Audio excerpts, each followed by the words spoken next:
स्नानवेदी में श्रीजीऊ को दर्शन कले मुख्यमंत्री मोहन माझी।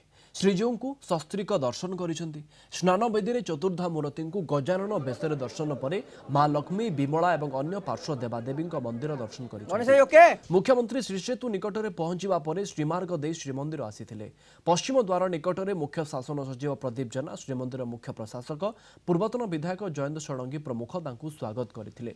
सिंहद्वार निकटरू सेवायत और श्रीमंदिर प्रशासनिक अधिकारी माने श्रीमंदिर भितर को पाछुटी नहीं। महाप्रभु जगन्नाथंकर गजानन बेश को दर्शन करी मु सानिध्य लाभ करने सहित प्रभु निकट में प्रार्थना करिछि। 4.5 कोटी ओडिया एवं जगतर कल्याण पाई आशीर्वाद नहीं। ओडिशा रे लोकंकर सर्वमंगल हब एवं आसंता जो श्रीगुंडीचा रथयात्रा अच्छी ताहा किभली भाव रे समस्तंकर सहयोग रे सुचारू रूपे संपन्न हब एवं निश्चित भाव रे महाप्रभु किभली भाव रे तांकर यात्रा पूर्ण करिवे ये समस्त कथा को नहीं मु प्रभु निकट में प्रार्थना करिछि एवं भव्य दर्शन लाभ करिछि।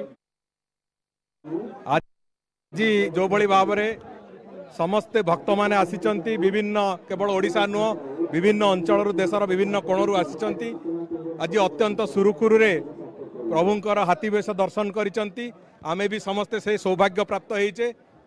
जो माने टेलीविजन आगे भी बसचंती से माने भी प्रभुंकर श्रृंखलित स्नान यात्रार दर्शन लाभ करिवार सौभाग्य पाइचंती। ये आम समस्तंक पई निश्चित भाव रे अत्यंत गर्वर कथा।